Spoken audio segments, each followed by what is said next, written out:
حضرت امام حسین رضی اللہ تعالی عنہ جب راستے میں تھے اور حر بن یزید ریاحی مقابلے میں آ گیا اور اس کے ساتھ کوفی بھی تھے، تو اس وقت ان سے مخاطب ہو کر کے کوفیوں سے آپ نے ایک خطبہ ارشاد فرمایا کہ لوگوں، میں تمہیں بتانا چاہتا ہوں کہ میں کیوں یہاں آیا ہوں، میرے آنے کا مقصود کیا ہے۔ سلطنت کے حصول کے لیے حضرت امام حسین نہیں آئے۔ اقبال نے کہا مدعاش سلطنت بودے اگر، خود نہ کر دے با چنی ساما سفر۔ اگر ان کا مقصود سلطنت اور تخت و تاج ہوتا تو وہ اتنے تھوڑے افراد کے ساتھ اور بچوں کے ساتھ یہاں نہ آتے۔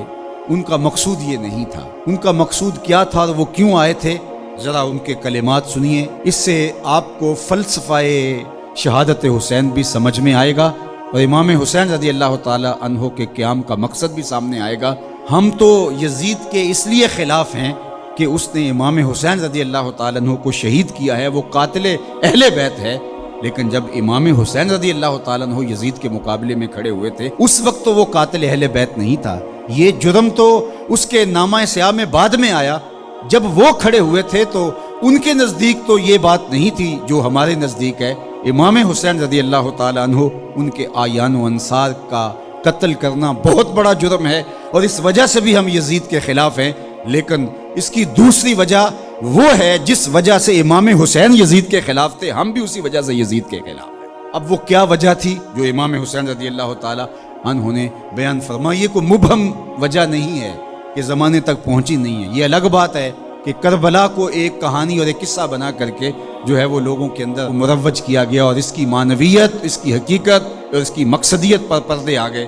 سنو امام حسین رضی اللہ تعالی عنہ نے کیا فرمایا، الا وَإِنَّ هَؤُلَاءِ قَدْ لَازِمُوا طَاعَةَ الشَّيْطَانِ۔ میں اس لیے کھڑا ہوا ہوں، اس لیے میدان عمل میں موجود ہوں، بچوں، بوڑھوں اور جوانوں کے ساتھ، دودھ پیتے شیرخواروں کے ساتھ میں اس لیے میدان عمل میں آیا ہوں کہ یزید اور پوری یزیدیت قد لازموا طاعۃ الشیطان، انہوں نے شیطان کی اطاعت کو قبول کر لیا ہے، وترکوا طاعۃ الرحمن، اور رحمان کی اطاعت کو ترک کر دیا ہے۔ اب جب رحمان کی اطاعت کو ترک کر دیا جائے اور شیطان کی اطاعت کو لازم کر لیا جائے تو حسین پھر بھی نہ کھڑا ہو تو پھر نبی کے لعاب کا اور فاطمہ کے دودھ کا اثر نظر کب آئے گا؟ اللہ اکبر۔ اہل بیت کو سفینہ نوح کی مثال قرار دیا اور وہ کشتی ہیں، اور جب طوفان آئیں گے تو کشتی اس وقت کام دے گی۔ اگر کوئی فوج میں بھرتی ہو اور جب جنگ لگے تو اس وقت وہ چھٹی پہ چلا جائے تو یہ سوائے لطیفے کی اور کیا ہو سکتا ہے؟ جب حضور نے اہل بیت کو کشتی قرار دیا تو جب امت پر طوفان آیا اور شیطنت پورے جوبن پر آئی، اگر یہ کشتی آج نہیں کام آنا تھا تو پھر کب کام آنا تھا؟ اس لیے حسین ابن علی کو اس وقت کھڑا ہونا پڑا، اس لیے کہ کشتی نے طوفانوں میں ہی تو کام آنا ہے اور طوفان تو بفر چکے ہیں۔ انہوں نے قد لازموا طاعۃ الشیطان، شیطان کی اطاعت کو لازم کر لیا تھا، وترکوا طاعۃ الرحمن، اور رحمان کی اطاعت کو ترک کر دیا تھا، وَأَظْهَرُ الْفَسَادِ، اور فساد بپا ہو گیا تھا، وَأَطَّلُ الْحُدُودِ، حدود شرعی کو معطل کر دیا گیا ہے، وَأَحَلُّوا حرام اللہ وَحَرَّمُوا حَلَالَهُ، اللہ نے جن چیزوں کو حلال کیا ہے اس نے حرام کر دیا اور جس کو اس نے حرام کیا اس نے اس کو حلال کر دیا۔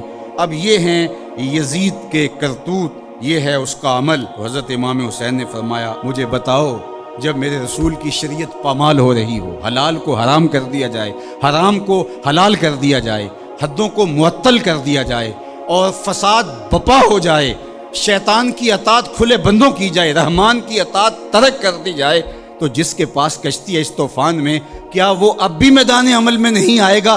تو کہا حسین ابن علی اس لیے آیا ہے کہ اس وقت حسین ابن علی کا ہی آنا بنتا تھا، اس لیے کہ پیغمبر کی گود میں حسین ابن علی ہی تو کھیلا تھا، اس لیے آج حسین ابن علی میدان عمل میں موجود ہے۔ اللہ اکبر۔ یہ تھا مقصد حضرت امام حسین رضی اللہ تعالیٰ عنہ کا۔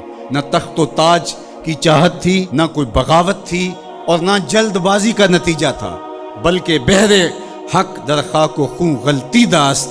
مقصود حضرت امام حسین رضی اللہ تعالیٰ عنہ کا حق کے لیے خاک و خون میں اپنے آپ کو ملانا تھا، پس بنائے لا الہ گردی داست، اور لا الہ کی بنا کو حضرت امام حسین نے قائم کر دیا۔